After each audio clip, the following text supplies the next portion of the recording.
Best of r/confessions episode 26. Subscribe for edit videos daily. My rapist. The guy that had raped me when I was a child got brain damage recently in a bad car accident and was in a coma for a few days, but in all honesty, I wish he had died instead. That's all.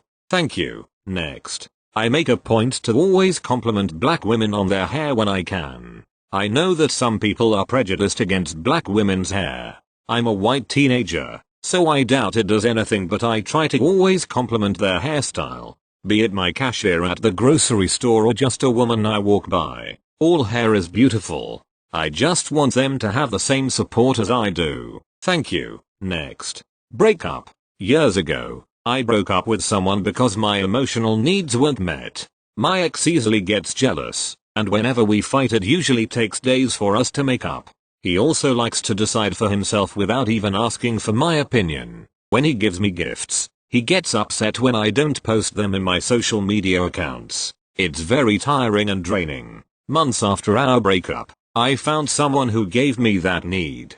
And until now we're still together. Most people thought I cheated on my ex, which is kind of sad because of them are my friends. I used to feel bad too, because I was very affected with what people are saying.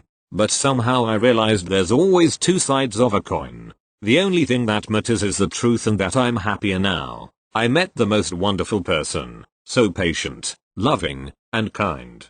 Thank you for those of you who took the time to read this. Thank you. Next.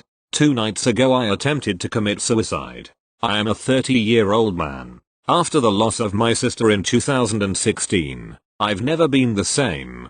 Major depression came hand in hand with crippling panic attacks. I resorted to cocaine and alcohol heavily in the beginning to numb the pain, then had to be admitted to hospital for cocaine overdose. The panic attacks became stronger after that point. The years have flown by as I've lost the joy in life. Once was so lively and happy, now shut myself in a dark room in hopes to sleep away my problems. Fast forward to 2019. After multiple girlfriends that I neglected, I found myself alone. Then binge drinking daily began. My company has taken off rapidly and love what I do. Unfortunately, success isn't a cure for what's wrong with me. A lot of times I drink until I black out. Friday was a defining moment. I put a bullet in my revolver spinner, the chamber. With eyes full of tears I pulled the trigger. To find a click, I looked at the chamber to find my bullet a chamber away. I have to find a way out of this hell, or it will kill me. What I thought once to be weak, depression/anxiety, is now a stranger I wake up to in my bed daily.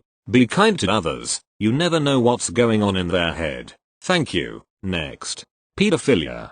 I would like to start this by apologizing for any sort of language or grammatical mistake. English is my third language, so I'm not the best at it. When I was around 13 years old, I met this way older guy, around 2024, I can't remember since it was a long time ago. I'm gonna admit, I lied about my age and told him I was 16, which is still illegal where he lives as well as where I live. At first, he wouldn't show me his face, tell me where he's from, his age, wouldn't even let me hear his voice. I was naive, young, and had gone through some trauma at that time. I was desperate for someone to talk to me, be my friend.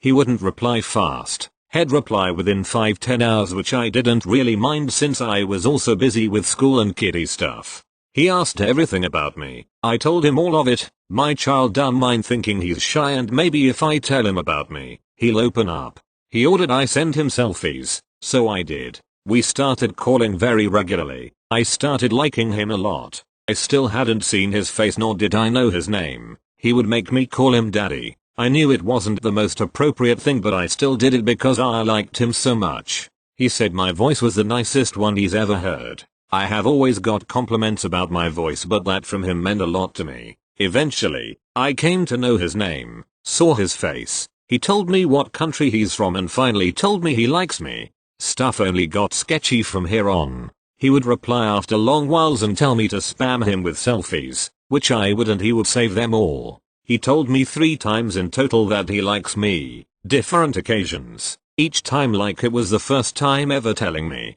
We sexted, he told me the dirty things he wanted to do to me. He would make me say the most disgusting things. He would degrade me jokingly, which I didn't mind, knowing it was a joke. One day, something he said had hit close to heart and got me a little offended. I left, but he apologized and I eventually forgave him. That happened a couple of times. He would say such hurtful things. He would yell at me sometimes OTP if I ever declined his offer to call. It happened one last time and he disappeared. Years later, I tried finding him and couldn't. I even tried googling his picture, to which I got no results.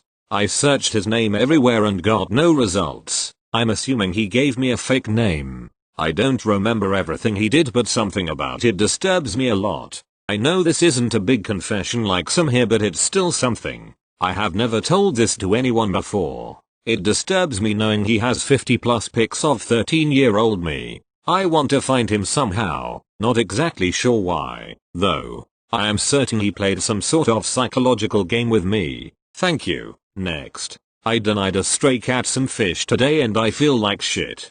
So I picked up some fish from a store, went home as always, but a cat, which I'd assume was a stray one, followed me back to my doorstep, and they keep looking at the fish in the bag, so I guess they just wanted some fish. I could have given them some fish and spent the rest of the day in peace, but no, I didn't. I just shooed them away. Few hours later I recalled what happened and I started feeling like shit. Why the fuck didn't I just give the cat some fucking fish? God, they looked so starved looking at my bag. Tried looking for the cat but I couldn't find them. I know this doesn't seem much to most of you, but I never owned a pet. This is the first time an animal has ever wanted something from me, so I was probably just nervous, or anxious, or something. God, I wish I could turn back time and just give the cat some fucking fish. Thank you. Next. I really want to be president someday. I know it's a long shot and I have no education, so I have to solely focus on political experience. It's just something I really want.